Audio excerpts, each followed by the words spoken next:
સ્વામી તારા રૂપે આજ શ્રીજી મળ્યા, પ્રમુખ સ્વામી ના રૂપ. શ્રી સ્વામિનારાયણ ભગવાનની જય. સ્વામિનારાયણ હરે વચનામૃત ગઢડા મધ્ય પ્રકરણનું 15મું. સ્વભાવને વિશે શત્રુપણું રાખ્યાનું. સ્વભાવને વિશે શત્રુપણું રાખ્યાનું. શત્રુપણું એટલે કોઈ સાથે અનબન, એટલે કે ના બનવું, વિરોધ, આપણો મોટામાં મોટો દુશ્મન, એવું કહેવાય. એટલે શત્રુપણું એટલે દુશ્મન જેવું રાખવાનું. પણ અહીંયા વ્યક્તિને વિશે નહીં, સ્વભાવને વિશે શત્રુપણું રાખવાનું ભગવાન કહે છે.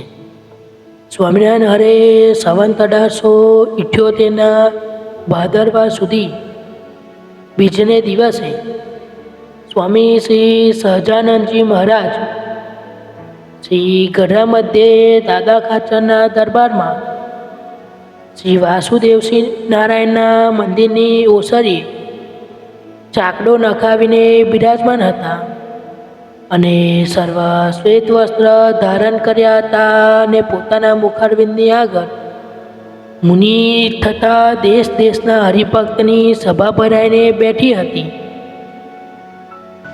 પછી શ્રીજી મહારાજે સર્વ પરમહંસને પ્રશ્ન પૂછ્યો છે,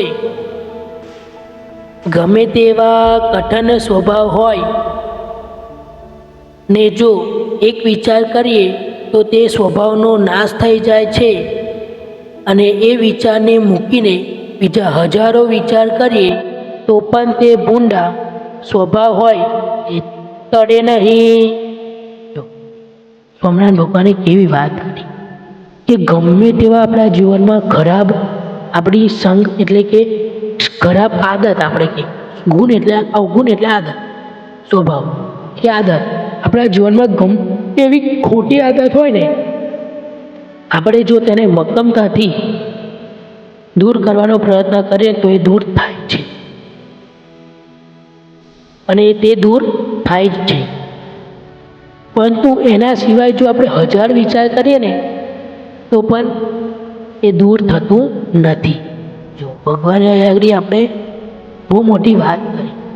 આ તો આપણે ભગવાને ખાલી સ્વભાવની વાત કરી, પણ આપણે બધાની વાત કરીએ કે આપણે કોઈ ધ્યેયને સિદ્ધ કરવું હોય તો એ ધ્યેયનું જ વિચારવું પડે.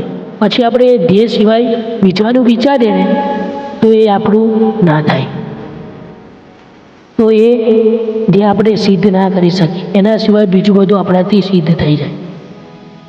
માટે આપણે જે સ્વભાવ તોડવો છે એના વિશે વિચારીએ ને કઠણ રીતે મક્કમતાથી તો તે સ્વભાવ નાશ થઈ જાય છે. આગળ એવો તે કયો વિચાર છે? પછી એવું પૂછ્યું, એવો કયો વિચાર તે જેને જેમ સમજાતું હોય તે તેમ કહો.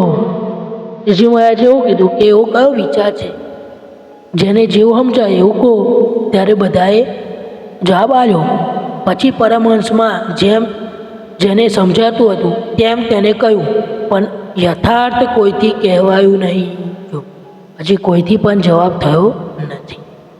પછી શ્રીજી મહારાજ બોલ્યા છે, લ્યો અમે કહીએ છીએ, જેમ બહાર કોઈક પોતાનો શત્રુ હોય તે આપનું કંઈક કામ થતું હોય તેને બગાડી દે, અથવા પોતાની મા બેન સામી ગાળો દે, તેનો જેમ અતિશય અભાવ આવે છે અને જે ઉપાય કરીને તેનું ભૂંડું થાય તે ઉપાય કરાય છે, અથવા કોઈક બીજો તે શત્રુનું ભૂંડું કરે તો પણ અતિશય રાજી થવાય છે, તેમ જે મોક્ષને અર્થે પ્રયત્ન કરતા હોય તેમાં જો કામ ક્રોધાદિક માહોલ શત્રુ વિઘ્ન કરે તો તેની ઉપર પણ તેવી જ વેર બુદ્ધિ થાય, તેનો ખટકો ક્યારેય પણ ટળે નહીં. ભગવાને કેવી વાત કરી. ભગવાનનું દ્રષ્ટાંત તો જુઓ કે આપણો કોઈ બહારનો શત્રુ હોય અને આપણું કોઈ કાર્ય સારું થતું હોય અને એ થવા ન દે તો આપણને એના પર જેવો ગુસ્સો આવે છે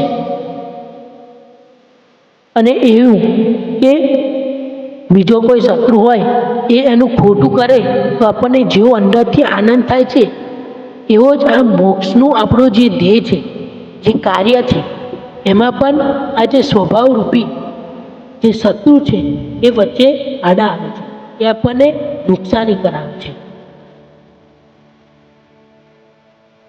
તો એમાં એ જે નુકસાની કરાવે તેને દૂર કરીએ અને જે આનંદ થાય તેની વાત ભગવાને કરી છે.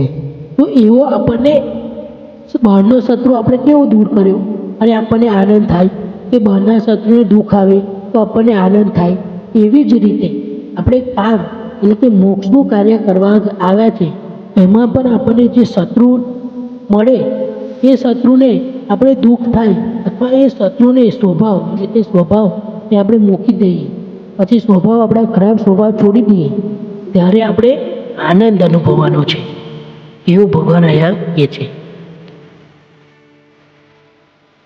એવું અહીંયા ભગવાન આપણને કહેવા માગે છે. એવો વિચાર જેને હાથ આવે એ વિચાર કરીને શત્રુ માને ટાળે, અને જ્યારે કોઈક સંત એ કામાદિક શત્રુ નિંદા અને એ વાત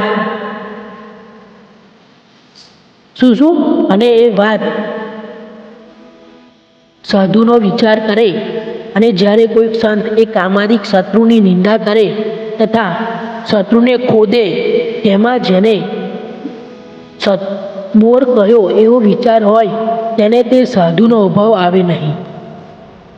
સામો તે સાધુનો અતિશય ગુણ લે અને એમ જાણે જે આ સાધુ મારા શત્રુને માર્યાનો ઉપાય કરે છે, માટે મારા પરમ હેતુ છે. આવી જાતનો વિચાર જેના હૃદયને વિષય પ્રાપ્ત થયો હોય તે શત્રુ માત્રનો નાશ કરી નાખે, અને કોઈ ભૂંડો સ્વભાવ તેના હૃદયને વિશે રહી શકે નહીં, અને એ વિના બીજા ગમે તેટલી જાતના વિચાર કરે પણ કામાદિક સ્વભાવરૂપી શત્રુ નાશ પામે નહીં. માટે સ્વભાવ ઉપર જે શત્રુપણું રાખવું તે જ સર્વ વિચારમાં શ્રેષ્ઠ વિચાર છે. ઇતિ વચનામૃત ગઢડા મધ્ય પ્રકરણનું 15મું વચનામૃત થયું. જો ભગવાને આમાં શી વાત કરી કે આપણા જે ખરા વિચાર છે એને આપણે એક શત્રુ સમજવાનો અને એને દૂર કરવાનો, કઠણથી એકદમ સિદ્ધ કરીને નિશ્ચય કે મારે આ સ્વભાવ દૂર કરવો જ છે. અને એમાં કોઈ સંત હોય કે આપણા સ્વભાવને દૂર કરવા આપણને કહે તો તેને આપણે ભાગ્ય માનવાના કે વાહ, મારો આ હેતુ મારા સંત મને મારો હેતુ આ દૂર કરવા મારા સંત મને મદદ કરે છે, એવો તેમનો આભાર માનવાનો, એવું ભગવાન અહીંયા કહે છે.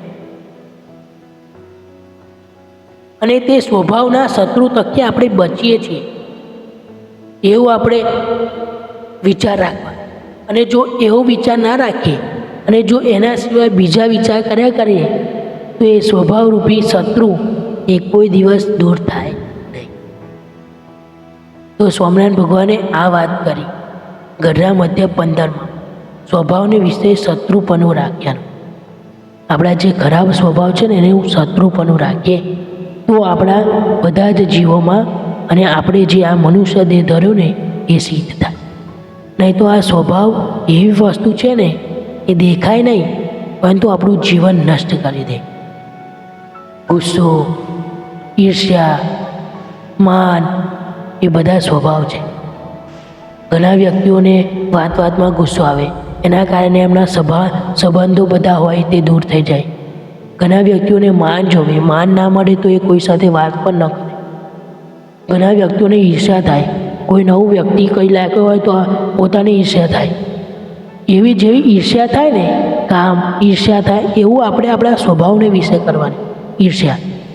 કાલે આપણે વચનામૃતમાં જોયું હતું કે ઈર્ષ્યા કરવી તો નારાજ જેવી, એવું આપણે વચનામૃતમાં સમજવાનું છે. સ્વામિનારાયણ ભગવાને મનુષ્ય જીવોના કલ્યાણ માટે આ વચનામૃત સાર આપણને આપ્યું છે. એ પ્રમાણે જીવન જીવવા માટે આપણે પ્રયત્ન કરવાનો. એનાથી આપણે અને આપણો જીવ કલ્યાણના માર્ગે જશે અને અક્ષરધામ પાકું કરશે. શ્રી સ્વામિનારાયણ ભગવાનની જય.